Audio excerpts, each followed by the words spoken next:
कहानी माँ तुम ऐसी होती हो। विमल बहुत परेशान था। उसे समझ में नहीं आ रहा था कि वो इस परिस्थिति से कैसे निपटे। वो अपनी माँ को बहुत चाहता था, किंतु उसकी पत्नी और बच्चे उसकी माँ से बहुत दूर भागते थे, क्योंकि उसकी माँ की एक आंख नहीं थी। साथ ही उसकी कमर भी 90 अंश पर झुकी थी। वैसे वह अपना काम सब खुद कर लेती है, किंतु फिर भी वो उसी पत्नी और बच्चों के लिए हमेशा खटकती है। दादी, आप ऊपर के कमरे में जाओ, मेरे दोस्त आ रहे हैं। विमल के बेटे अखिल ने बड़े बेरुखी से कहा, पर बेटा मैं तो यहाँ बहुत दूर बैठी हूँ। विमल की माँ ने बहुत प्यार से कहा, नहीं नहीं, आप उनके सामने मत रहो, वो मुझे चिढ़ाते हैं। अखिल ने जोर से डांटते हुए कहा, क्या हुआ अखिल, क्यों चिल्ला रहे हो? विमल की पत्नी कामनी ने किचन से ही आवाज लगाई। देखो न माँ, ये दादी यहीं ड्राइंग रूम में बैठी हैं और मेरे दोस्त आ रहे हैं। अखिल ने शिकायत भरे लहजे में कहा, माँ जी आप ऊपर चली जाओ, क्यों हम लोगों को लजवाती हो? कामनी ने बेटे का पक्ष लेते हुए कहा, बेचारी सरस्वती चुपचाप उठकर जीने के सहारे ऊपर जाने लगी। कमर झुकी होने के कारण उन्हें ऊपर चढ़ने में बहुत परेशानी हो रही थी, किंतु वो पूरी ताकत से ऊपर के एक अकेले कोने वाले कमरे में जाकर बैठ गई। विमल बाजू के कमरे से सब सुन रहा था। उसे कष्ट हो रहा था कि उसकी माँ को अपमानित होना पड़ रहा है, किंतु वो असहाय था। अगर वो कुछ कहता है तो पत्नी और बच्चे उसका विरोध करने लगते हैं।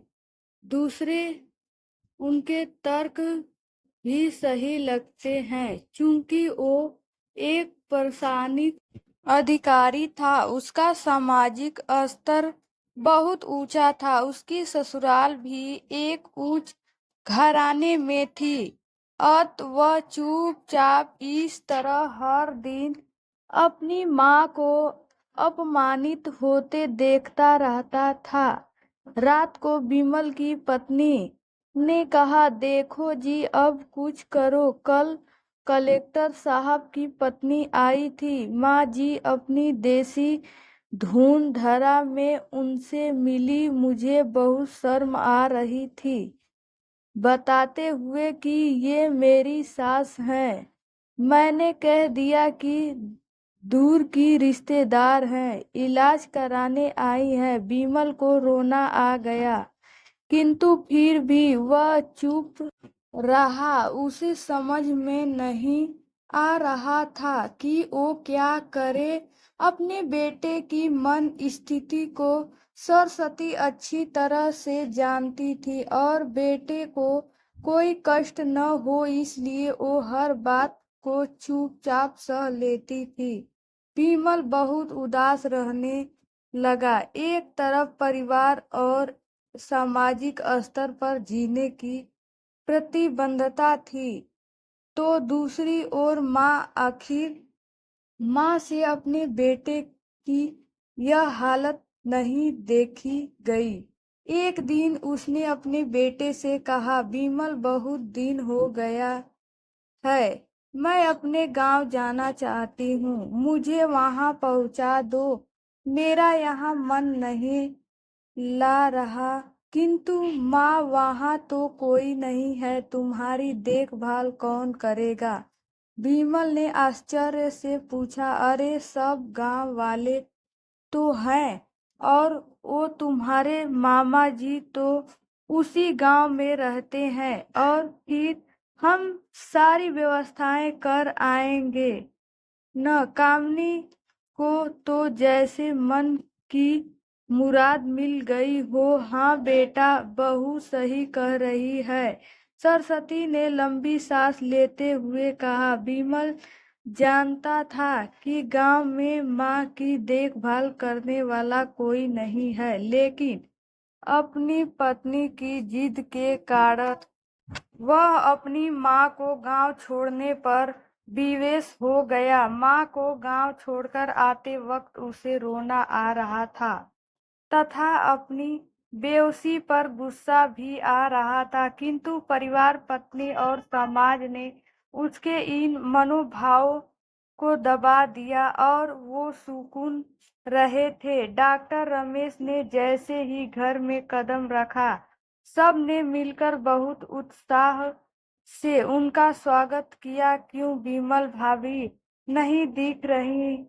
क्या है? डॉक्टर रमेश ने उत्सुकता पूर्वक पूछा। जी, वो गांव में रहती हैं, यहाँ उनका मन नहीं लगा, कामनी ने सपाट लहजे में उत्तर दिया। डॉक्टर रमेश ने विमल की ओर देखा तो विमल ने अपनी आंखें झुका ली। डॉक्टर रमेश सब समझ गए, बोले, कल हम भाभी से मिलने गांव चलेंगे। सब लोग दूसरे दिन सभी लोग गांव के घर में पहुंचे। देखा कि सरस्वती को बहुत तेज बुखार है और वो पलंग पर असहाय पड़ी है। डॉक्टर रमेश दौड़कर सरस्वती के पास गए, उनके पैर छूकर रोने लगे। सरस्वती की ये हालत उनकी कल्पना से परे थी। वहां बेटा विमल, तूने तो नाम उजागर कर दिया। अपनी माँ की ये हालत देखकर तुझे तो शर्म भी नहीं आ रही होगी। डॉक्टर रमेश ने विमल को लगभग डांटते हुए कहा। नहीं देवर जी, विमल का कोई दोष नहीं है, मैं खुद गांव आई थी। सरस्वती ने अपने बेटे का बचाव किया। मुझे सब पता चल गया। भाभी आप चुप रहो। क्यों बहू, तुम्हें अपनी सास की कुरूपता पसंद नहीं है? समाज में तुम्हें नीचा दिखना पड़ता है ना? डॉक्टर रमेश ने कामनी की ओर व्यंग से देखा। कामनी निरुत्तर होकर विमल को देखने लगी। आज तुम जिस सामाजिक स्तर पर हो, वो इन्हीं के संघर्षों की देन है। और बेटा विमल, तुम्हें शायद मालूम न हो कि बचपन में जब तुम 1 साल के थे, तब छत से नीचे गिरने के कारण तुम्हारी एक आंख फूट गई थी और तुम्हारी रीढ़ की हड्डी में भी समस्या थी। तब तुम्हारी इस कुरूप माँ ने अपनी एक आंख और अपना बोन मोरो तुम्हें देकर इतना सुंदर स्वरूप दिया था। कामनी बेटा, इतने सालों तक संघर्ष करके बेटे को प्रशासनिक अधिकारी तुम लोगों ने यह दशा कर दी, तुम्हें ईश्वर कभी माफ नहीं करेगा। डॉक्टर रमेश की आंखों से अश्रु जलधारा बह रही थी। अब भाभी, आप मेरे साथ अमेरिका जाएंगी, यहाँ इन स्वार्थी लोगों के बीच नहीं रहेंगी। डॉक्टर रमेश ने सरस्वती से कहा। विमल को तो काटो तो खून नहीं था। डॉक्टर रमेश जो उसके चाचा थे, उन्होंने जो आज बताया, उसके बाद तो विमल को यही लग रहा था कि उससे ज्यादा पापी इंसान इस दुनिया में कोई और है ही नहीं। वह दौड़ता गया और माँ सरस्वती के कदमों से लिपट गया। माँ, मेरा अपराध अक्षम्य है, मैं जान बूझकर चुप्पी साधे रहा, आपका अपमान करवाता रहा।